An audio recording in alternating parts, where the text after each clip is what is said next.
तो भाई जब डॉक्टर डूम के पास इतनी पावर है तो वह सेंटिनल की आर्मी का यूज क्यों कर रहा है?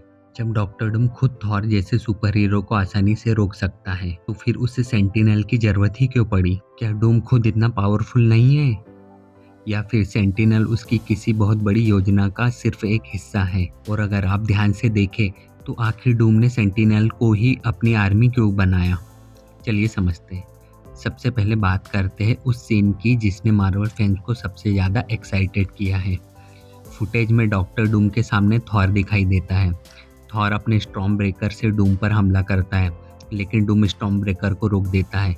यानी साफ है कि डूम को थॉर जैसे पावरफुल हीरो से निपटने के लिए किसी रोबोट की ज़रूरत नहीं है। लेकिन इसके बाद डूम एक ऐसी चीज़ करता है जिसकी किसी ने उम्मीद नहीं की थी।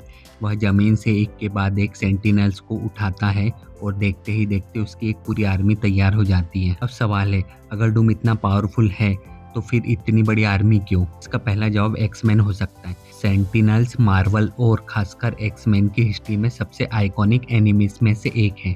इनका मकसद ही म्यूटेंट को ट्रैक करना और उन्हें खत्म करना है। इसलिए अगर डूम्सडे में एक्समैन को मल्टीवर्स के बाकी हीरोज के साथ एक ही बैटलफील्ड पर लाया जा रहा है तो सेंटिनल्स का यूज़ करना एक अच्छी बात होगी। और फुटेज में हमने देखा एक्समैंसन को बर्बाद होते हुए और साइक्लॉप्स को सेंटिनल से लड़ते हुए, तो यह कनेक्शन और भी इंटरेस्टिंग हो जाता है। लेकिन यहाँ असली ट्विस्ट है, ये सेंटिनल सिर्फ एक्समैन के ही खिलाफ नहीं है। डूम की आर्मी का इस्तेमाल दूसरे हीरो के खिलाफ भी किया जाएगा, क्योंकि इस बार डूम के सामने सिर्फ एक्समैन नहीं है, एवेंजर्स है, फैंटास्टिक फोर भी है और मल्टीवर्स से आने वाले कई पावरफुल सुपर हीरोज। अब सोचिए अगर डूम अकेले इन सभी हीरोज से लड़ने लगे तो उसे अपनी पूरी पावर लगातार इस्तेमाल करनी पड़ेगी। लेकिन अगर उसके पास हजारों सेंटिनल्स की आर्मी है तो वह खुद पीछे रह के अपने सबसे बड़ी पावर और रणनीति का इस्तेमाल कर सकता है। यानी डूम का प्लान शायद ये नहीं है कि मैं अकेला सबको हरा दूंगा। उसका प्लान हो सकता है मैं ऐसी आर्मी बनाऊंगा जो मेरे लिए सबको कमज़ोर कर देंगी। और यही डॉक्टर डूम को और ज़्यादा डेंजरस बनाता है, क्योंकि डूम की सबसे बड़ी ताकत सिर्फ उसकी फिजिकल पावर नहीं है।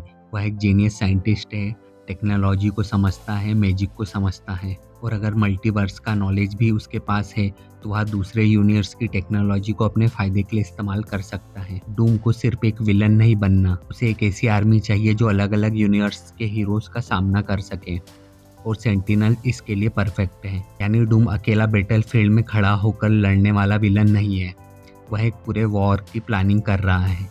और शायद यही वजह है कि मार्वल ने उसके पीछे सेंटिनल्स की इतनी बड़ी आर्मी दिखाई। तो डूम को हराना मुश्किल इसलिए नहीं क्योंकि वह सबसे पावरफुल है, बल्कि इसलिए क्योंकि वह दूसरों की पावर और टेक्नोलॉजी को भी अपने हथियार में बदल सकता है। क्या डूम ने सेंटिनल्स को सिर्फ एक्समैन को हराने के लिए इस्तेमाल किया या उसकी बैटल वर्ल्ड बनाने की बड़ी योजना का हिस्सा है? अपनी थ्योरी कमेंट करके ज़रूर बताना। वीडियो पसंद आए तो लाइक शेयर सब्सक्राइब करो। मिलते हैं नेक्स्ट वीडियो में।